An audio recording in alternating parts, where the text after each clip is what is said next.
Imagine living in a city where a single name could make even the toughest gangsters shiver with fear.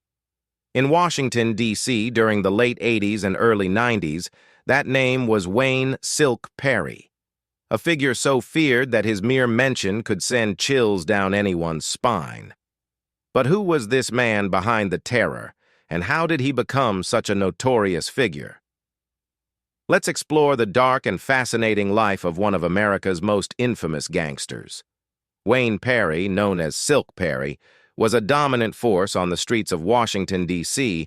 during the late 80s and early 90s. For nearly 2 decades, he wreaked havoc before finally being arrested. His name alone was enough to strike fear into anyone. Perry had strong ties with Alpo Martinez, a notorious drug dealer from Harlem.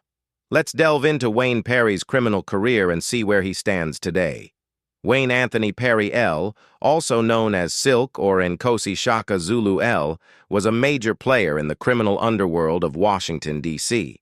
For years, he managed to evade law enforcement, but eventually, his reign came to an end. Perry was closely associated with Alpo Martinez, a notorious crack dealer who lived under federal witness protection in Lewiston before being gunned down in Harlem on October 31, 2021. As of July 2024, Wayne "Silk" Perry is 61 years old. Silk was born and raised in an African-American household at 203 L Street in southwest Washington, D.C., an area often referred to as one of the worst ghettos in the country.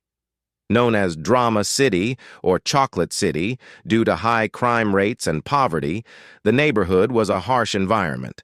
Wayne had a younger brother who was killed during a bank robbery in 1979 and another brother named Lop.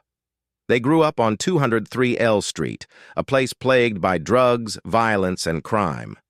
During summers, Perry would often spend time in Georgia.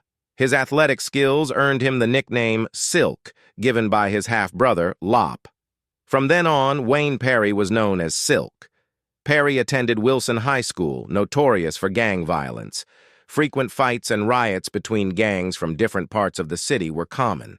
During one riot, someone shot an unarmed school guard, and Silk was arrested and charged with attempted murder. However, the case was dismissed due to insufficient evidence. Silk didn't shoot the guard, but he believed other gang members had set him up, knowing he wouldn't snitch. Expelled from Wilson High, he was transferred to Randall High School, where he excelled in sports like boxing, basketball, baseball, and football. Despite his talents, he was expelled after attacking his coach with a bat during practice. This led to a ban from public schools in D.C., and a judge ordered him to attend Franklin GED School. Rumors circulated that Wayne killed someone who tried to steal his chain at school, but there were no arrests or documentation of his involvement. Wayne Perry began his criminal career at a young age. In 1974, at 12 years old, he became a lookout for older gang members involved in drug dealing, robbery, and gambling. His role was to alert them when the police were nearby. In exchange, they taught him how to hustle. By 13, Perry was already using these skills, starting with gambling and petty theft before moving on to more serious crimes like drug dealing, con games, and extortion. During high school, Silk spent much of his time with older gangsters, and by the late 1970s, he was robbing banks and selling drugs. At 16, he robbed his first bank in 1978, finding it easy and profitable, which led him to continue the practice and amass a fortune. In addition to bank robbery and drug dealing, Wayne worked as a contract killer. His ruthless reputation was so formidable that his name alone instilled fear. His skills as a hitman were legendary, with many wondering how he managed to eliminate his targets so discreetly. Wayne Perry had a close relationship with Alpo Martinez, a drug dealer from Harlem. Silk served as Martinez's partner, bodyguard, and hitman. He took care of threats to the Martinez organization's drug operations, including witnesses, disloyal members, and rival dealers. In 1984, Wayne killed a rival gang member who had tried to kill him first. The confrontation ended with Silk shooting the man in front of a parked police car. The police officers who witnessed the incident testified it was self-defense, but Silk still went to prison for it. He was sent to Lorton's Youth Center 1, one of the most violent prisons in the U.S. Silk not only survived, but also sharpened his skills and brutality. Upon his release in 1987, he shifted careers, becoming a hitman and kidnapper for hire. He also provided security for major drug traffickers. Perry wasn't into drive-bys or shooting from afar. He would walk right up to his targets and shoot them in the head. His fearsome reputation kept him out of court. No witnesses dared testify against him, and he maintained loyalty among his crew with money and drugs. Silk led a team of deadly killers who followed his every command, earning him the title King of Killers. Wayne eventually crossed paths with Alpo Martinez. Their stories about how they met differ. Silk claimed they first met in 1989 at the East Side Club, where he was hunting Martinez. In an interview with Don Diva magazine, Wayne said, "I was out to destroy him over a lie a girl told me. I didn't know him. He was scared to death. But he was with my close comrade Lil Pop, who asked me not to kill Poe. The girl said Alpo was putting a hit on me. When I ran into him, I didn't know he was Poe. I told Lil Pop I was trying to smash him and needed to know who Poe was. Pop said, 'Why?' I said he told this girl he was putting a hit on me. Pop said, 'That bullied. If Poe said that, I would have smashed him.' Pop identified Poe at the club, and Poe begged me, saying he never said that. So, Pop dealt with the girl for lying." Alpo Martinez, however, told street legends. Through Pop, a wild 15-year-old from Southeast D.C. who was killing everything in sight, I met Wayne Perry, who had the city locked in fear and was making his mark with murder. Wayne ended up in jail for murder, and no one was trying to get him out. The people he thought would help never came through. According to Alpo, he bailed Silk out of jail, and Silk was so grateful he decided to repay Alpo by providing security for his drug business. Soon, Alpo was moving 30 kilos of coke daily, while Silk handled the killings and his crew managed the operations. Alpo had a free pass in the city, and no one in Chocolate City wanted to cross Silk. Everyone knew that if they crossed Alpo, Silk would come after them. While Alpo enjoyed a luxurious lifestyle, Silk and his crew kept everything in order. Alpo became richer, and Wayne relished his role in terrorizing and killing.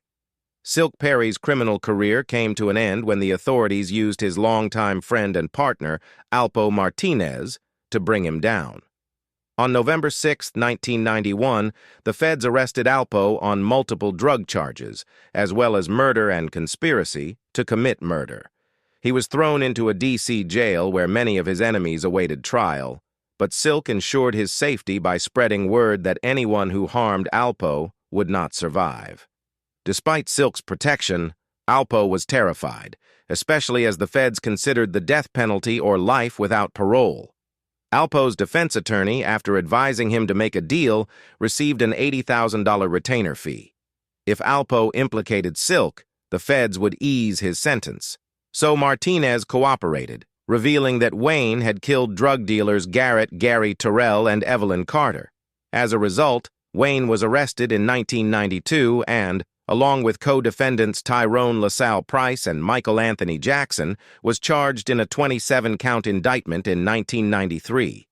The charges included first-degree murder, conspiracy to commit murder, racketeering, conspiracy to distribute drugs, retaliation against a witness, kidnapping, and robbery.